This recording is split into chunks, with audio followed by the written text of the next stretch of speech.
tradition this day and age to read any good news on the newspaper page. And love and tradition of the grand design, some people say is even harder to find.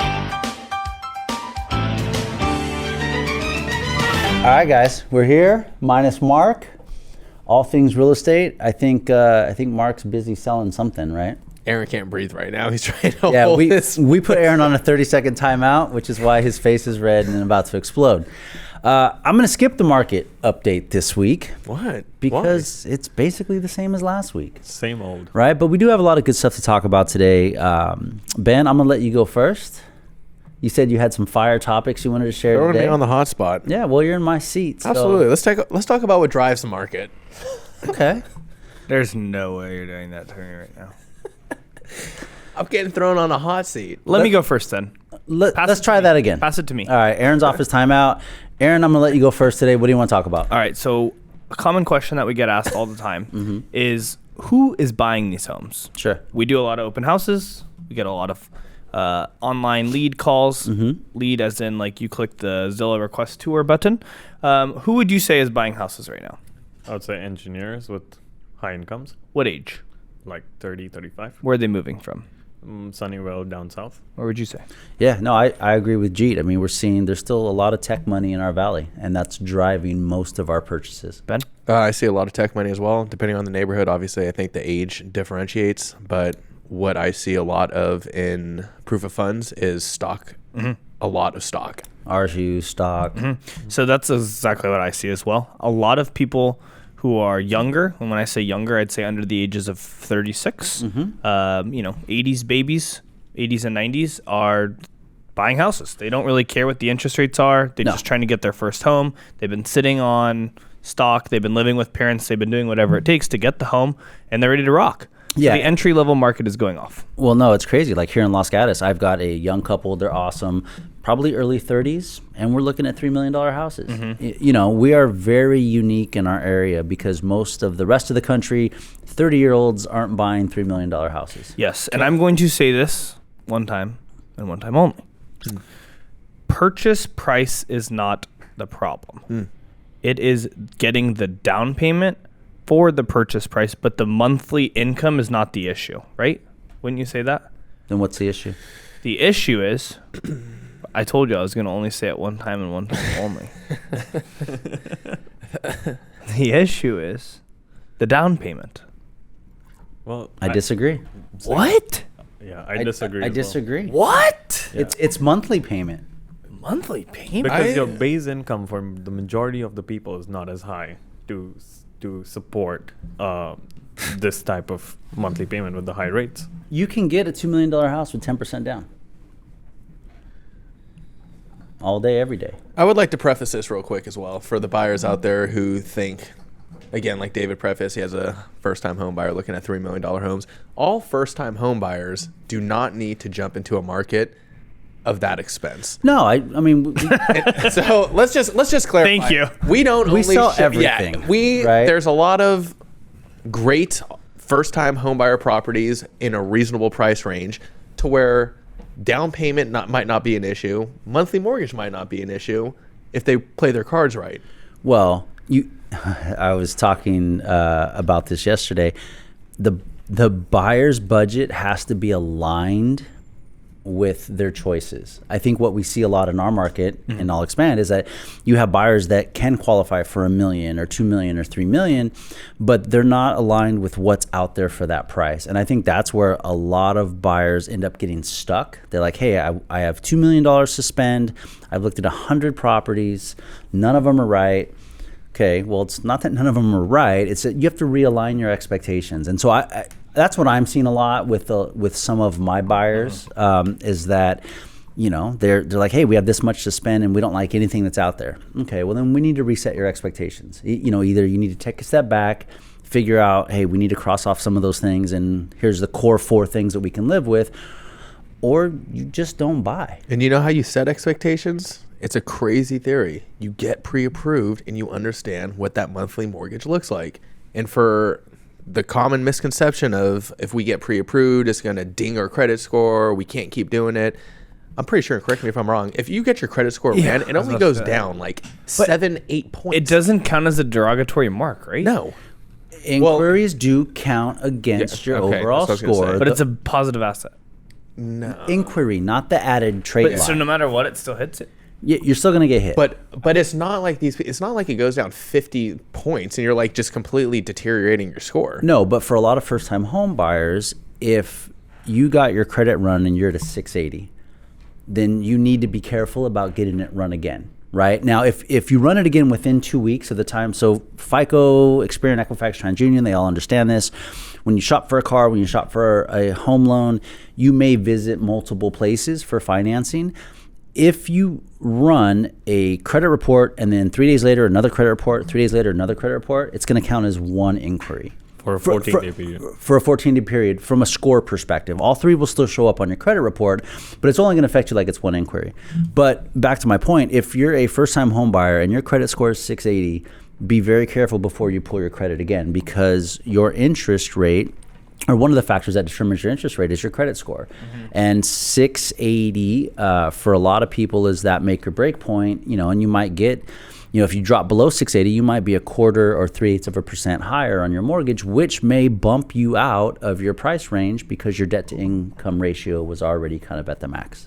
Same goes with like the 740 mark. Yeah. If you have anything over 740, you're pretty much in that ideal rate scenario. So if you have a 780 score and you get multiple inquiries, it's not going under 740. But the good news is usually those pre-approval letters are good for 90 days. For lenders, the magic number for getting the best rate is 740, right? Typically it's 740. Some have 760, but most. Yeah, like when people come in, I got 780 or 800 FICOs, that's fantastic. But once you get over 740, 760, it's all the same. What's the max? 850. 850. What's the highest you ever seen? Mine's 811 right now. What? I've seen 824.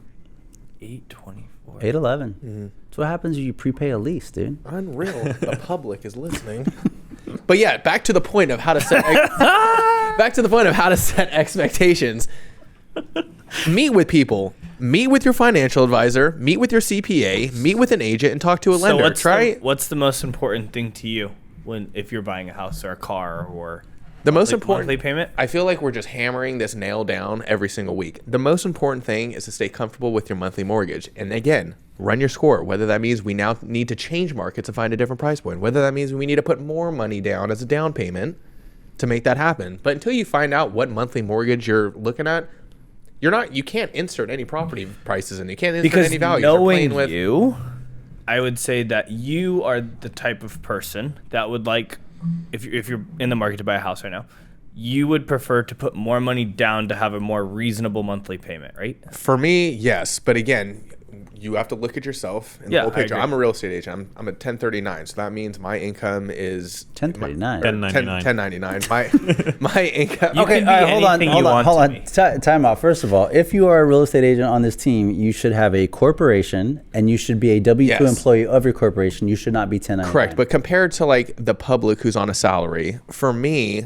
putting more money down to know what I'm paying per month, that's most important to me, because I don't know where my payment's going to be or pay is going to be every month. For Except someone who's I'm on totally salary, backwards from you. Okay, well, explain your. No. I mean, I didn't mean to. I just wanted to share with people that there's different variations of. Well, that's it. I would prefer to put 5% down and have a $30,000 a month payment than to put $800,000 down and have a $10,000. Yeah. Well, yeah, but I mean, that's just the way we live life. I mean, you can think about something. I want a new car. How many deals do you need to make to get that? It's just a different. Correct. It's a different job industry. There's we're in. no It's how right we or figure- wrong. Yeah, exactly. So just however people want to do So it. long story long, there's no right or wrong. It's just about what works for you and your family. So right? So every time people Google and read these forums and this person did that and that person did this, there's a million different ways to do it. However it works for you. Again, and before you even meet with people, like you said, you need to talk with yourself or your significant other and figure out, the main questions. Where are you at in life right now? Where are you going to be in life in the future? Is your job secure? And these are all things that are going to help you mitigate that path of realistically what you're supposed to do. Setting goals. Yeah, and I think the last thing, just quickly, and we'll move on, is that for first-time home buyers, because we don't just sell $2-3 million homes, right? We sell stuff, from $500,000 and up. 199,000. Well, it doesn't count if you actually haven't sold it. I am working on it. Okay. That's my mobile home in Almaden. It's a great spot if you're 55 and older. Please send us a message if you'd like to buy it. But back to my point, I'm sorry for letting the halfway point of my sentence interrupt the start of yours. No problem. So I think a lot of people get FOMO or envious in our valley because there is such a disparage between low to moderate income. There's almost no middle class, and then there's a lot of affluent people. So I see a lot of times, people see on Instagram, Facebook, or our post, we're selling these nice houses, and they're like, well, I want $1 million house too. And it's like, you have to get over that stigma of what other people have and really just figure out, what's the right steps to get started. And typically it is condo, townhome, starter home, and maybe somewhere that's not the greatest area. And you sacrifice. That's the traditional way people have generated wealth in real estate. It's not rent forever, live a lavish lifestyle, then have nothing to show for it afterwards. It's baby steps. I'm not looking at you. I was cold calling the other day, and we had a list of property owners who weren't living in the property. Mm-hmm. Pulled up a list of someone, and it's so interesting. We were calling the Campbell area. A lot of the homes that we were calling, the owners were currently living on Dry Creek, and when you pulled up the profile of where they owned previously, condo, still own condo, single family home, smaller family home. He came here, and it's like they just keep working their way up. Not one of those people had just one property in their portfolio. Right. It was always multiple properties, and you can see where they started and what built it to the next one and what built it to. It just takes one domino. You got to get in the market. You got to get your feet wet, and then let that just progress you. Hell yeah. All right, good stuff. Unreal. I would never do that. Doesn't matter. There's no right or wrong way. There's just I just wanted your to way. share that. I appreciate There's that. so many tax breaks as well that help you build wealth in real estate, right? It helps you offset your taxes and then builds equity, and then it's just a great starting point because it's a tangible asset, unlike All right. any other. Well, Who did I think you we cold beat call that with? topic. Well, I mean, I think the original Yeah. question that Aaron asked was where this money's coming from. So yeah, we gave everything, I think, around where the money comes from and how to get. I the just money. can't believe you cold called. Can't believe I cold called. I can't believe you're not cold calling with me. Wow. All right, moving right along. You segued really nicely, actually, to low income. So I thought maybe we were going to talk about some trees. Well, I was trying. All right, so trees. I want to talk about trees today. The city of San Jose was just awarded $6.6 million to plant trees in San Jose. But not just in any area of San Jose. We know places like Almaden, parts of Willow Glen, plenty of trees, tree-lined streets, all that stuff. And they found that homes with tree-lined streets, neighborhoods with tree-lined streets, one, the overall temperature in the neighborhood's cooler, which reduces utility prices, things like that. People tend to increase their pride of home ownership. And then they like to go out and walk, be around the streets, right? Be underneath the trees in the shade. And what they found was homes with low to moderate income neighborhoods don't have nearly as many trees as the more affluent neighborhoods. So as part of our great country's, what do they call it? The Inflation Reduction Act, City of San Jose was granted $6.6 million to plant trees. Nice. I think it's awesome. And I noticed it, actually, on my walk. I was like, what the heck? People are just planting trees. Yeah, it was in Willow Glen. There was maybe, this is an area where there's a lot of big trees, but they filled in the ones that died with new trees. Yeah. And I was like, wow. Yeah, and $6 million. I know buy it a lot sounds of really trees. funny, but I was like, wow, I haven't seen a new tree in forever. Tree-lined streets also help improve property values, right? There's a plethora of benefits to it, and I'm not for government continuing to pump money into our system and our economy, but I think if the city of San Jose manages the program properly and they actually use the money to plant trees and not waste it, I think it's great.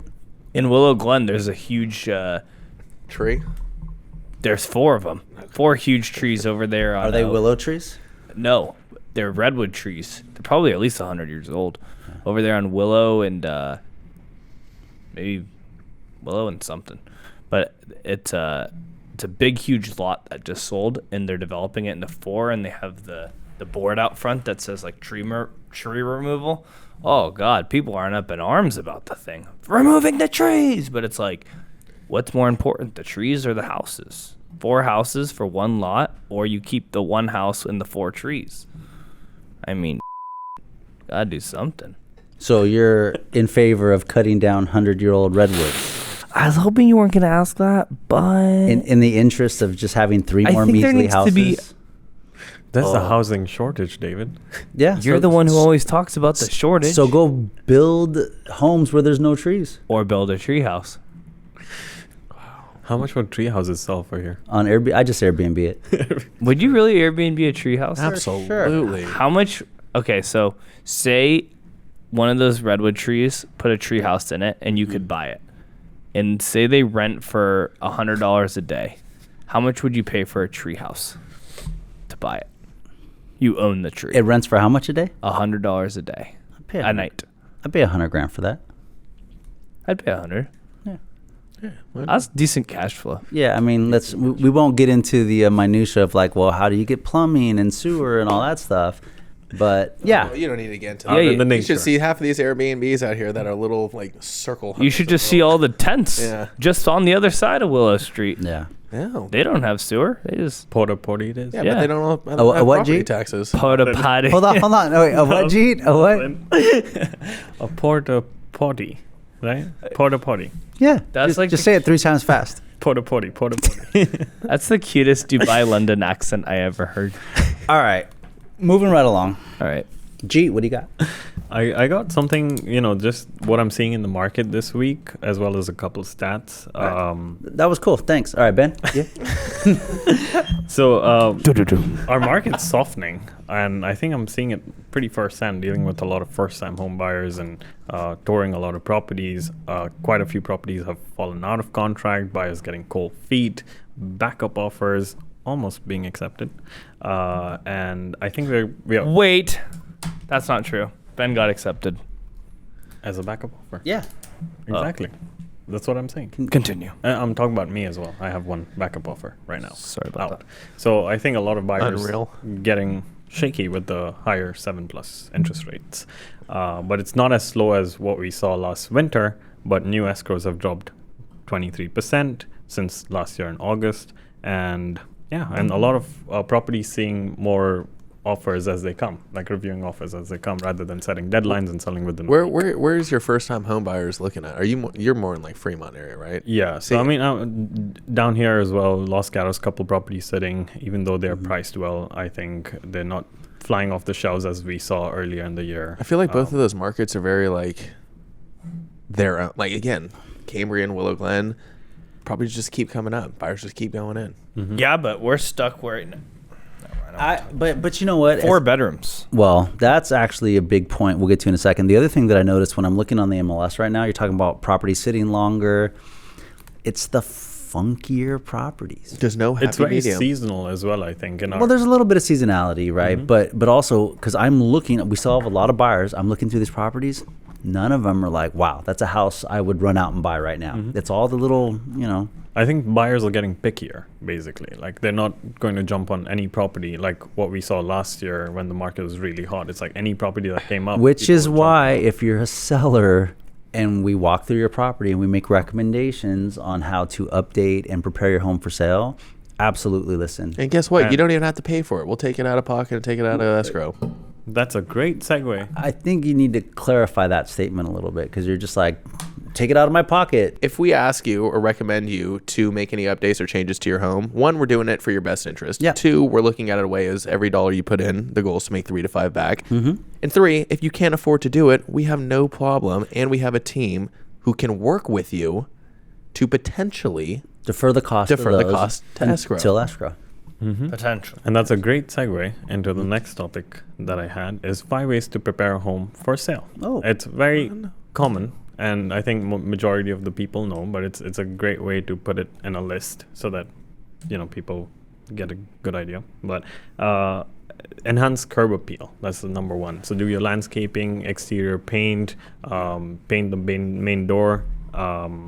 Depersonalizing your home, that's number 2. So decluttering so that when the buyer walks in, they can imagine themselves living there. Okay.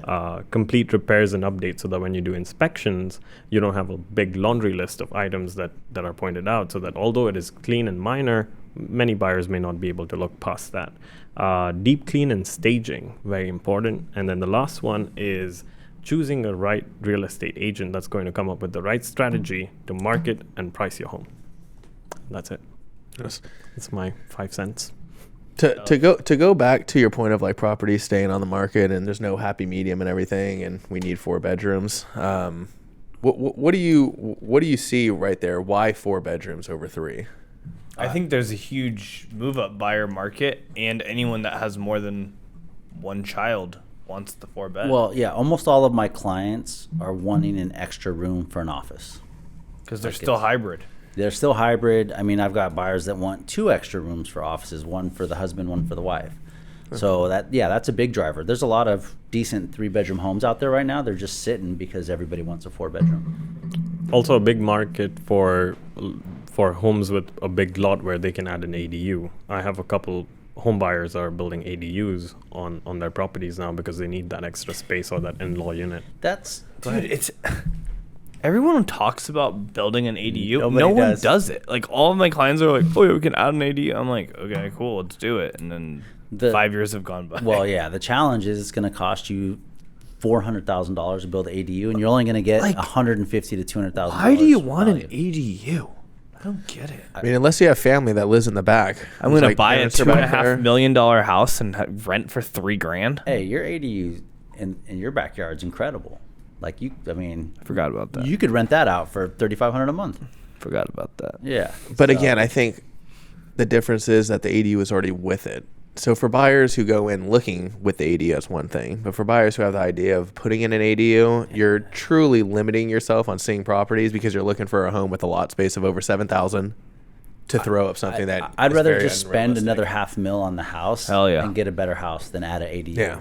Yeah. And I mean, okay, so for that point right there, I mean, these sellers who are out there, again, no happy medium, the people who have these dialed in homes, completely dialed in, why would they sell right now with the 2.5% interest rate? Like, that's why I feel like none of those come on. That's why all the homes that do come on It's have life rental dec- properties. It's life or, decisions, right? It's relocation, death, divorce, downsize, those types of things. But yeah, I mean, that's what we talk about every week. That's why inventory is so. I have a question. Yeah.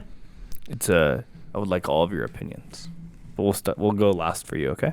Sure. If interest rates hit 10%, what happens to our market? If interest rates hit 10%, I think we're going to see a few months of prices coming down, and then we'll see the effect. By how of- much? In this area, Santa Clara maybe County. 5%. 5%. So interest rates will go up another 30%, and you think prices will level off 5%. Yeah, because again, I think there's too many people who own out here at such a low interest rate that there's still no reason for people to sell. Just too much money. So if we see I think if we see the decrease in prices within 2 to 3 months, we're going to see the stats of how much the prices have now increased from the decrease because buyers are going to start coming out the woodworks. What do you think? I think we'll have a significant drop. I think 20%, 30%? 20 to 25%, I would say, because people people always have a life event. Right now, I would say there's many life event sellers, and those people will be taking a massive hit on their properties because there won't be as many buyers that will be able to hold on. Even at 7%, I think a lot of people are struggling, but they are. You mean they're- to buy? To buy. Yeah, but that still has nothing to do with the sellers. I think the only No. way properties come on Well- the market is if you're distressed. And why would you be distressed with a 3% interest rate? Why? You already why are, had your time. why are they selling right now? Right, like they have a death, divorce, relocation. Correct. Yeah. They have to Exactly. get out of the. But they have you to sell the property, you would right? say 10% is high enough that buyers would be like, heck no. I would say so. Yeah. What I do think you say? I think inventory drops by 25 to 30%. So start there. We're at 1,000 houses roughly right now. We're at 700. Okay, 700. So inventory drops by 25 to 30%, which puts us at about 450 homes for sale. And if 450 homes for sale becomes the norm in our valley, sure, the buyer pool is going to decrease. You might get a quick temporary 10%, 12% decrease in prices for that 90-day adjustment period. But after that, guess what? If the house is $2 million, there are still enough buyers that can put $1 million down, where 7 to 10% on a monthly payment isn't gonna change the type of wine that they drink. Now, those 10% down buyers, yeah, they're gone, Affect them. right? I- But the people that are putting 40 to 60% down, 5%, 7%, 9%. I mean, sure, it's It's higher than what they want. But if they want to buy a house, because they know history shows that when rates drop, prices go up. So for people that can afford it, and there's still going to be enough buyers in our market to buy 400 houses a month. I use a stat all the time with buyers. That property we stuck on over there next to Lee High School, complete teardown, unfinanceable. We received 51 all cash offers. That means there's 51 people in this neighborhood that can starve the market if they wanted to. They can do whatever they want. Prices drop a little bit, all of those people are going to buy up the entire 400 homes. Well, when rates went up from 4 to 7%, it was a pretty slow market. We saw a 25% drop. So what makes you believe that when it goes from 7 to 10%, the same won't happen? Because that was the initial shock of having 10 years of low interest rates to a real adjustment, right? Now, Michael Houghton today in our office meeting said mortgage applications are up 3 times what they were last month, and rates are the highest they've ever been, right? So there's that adjustment period. But if prices drop 20%, all the investors, all the cash buyers would come back in the market in our area because they know our real estate remains resilient long term. Absolutely. I think the reason why people are buying with 7% rate is because of speculation, that they will be able to refinance into something lower in the near future, maybe in the next 3 to 5 years. If the rates go up to 10%, I think they'll create a lot of fear, uncertainty, and doubt, and it'll do the same thing as what we saw when it went from 4 to 7%. What do you think, Aaron? Now I have my opinion shifted. Well, what were you originally thinking? I was originally thinking that at 10%, the rent versus own, It'd be like 3x. it would be so unbelievably ridiculous that you would lose the whole bottom half of the market. But then you have a great point that the market will bear much less fruit, which would be inventory. So prices would get held up. And I can't help but think back to 08, 09 when I pulled stats on it. A lot of the areas that are super affluent, Los Gatos, Cupertino, Sunnyvale, Los Altos, held pretty strong. The biggest dip, I believe, was about 15%. Yeah. Whereas if you start looking in Morgan Hill and Gilroy 08, 09, that was a 50% drop. There's a reason the rich get richer. I agree. Let me add one thing to that. And guess what happens when there's no homes for sale? People go rent. So then the demand for rent increases. And what happens to rental prices? Those go up. So you're right. There's going to be that shift where it's like, oh, I can rent for a third of what I can buy a house for. But then pretty soon, all those people that aren't buying houses right now are becoming renters, and it pushes up the demand for available rental houses, and then the rents go up. I mean, it's just the way it is. It's true. God, that's so crazy. I don't think we'll see 10% interest I know. rate. I was just wanting to hear your guys' opinions. Jacob is the man behind the camera. Yeah. Jacob, you as a freelance videographer, do you think it's obtainable to be able to buy a home? And would you buy a home? I think I personally would not buy a home with an 8% interest rate. Would you rather pay a lower interest rate and a higher price, like at a higher purchase price?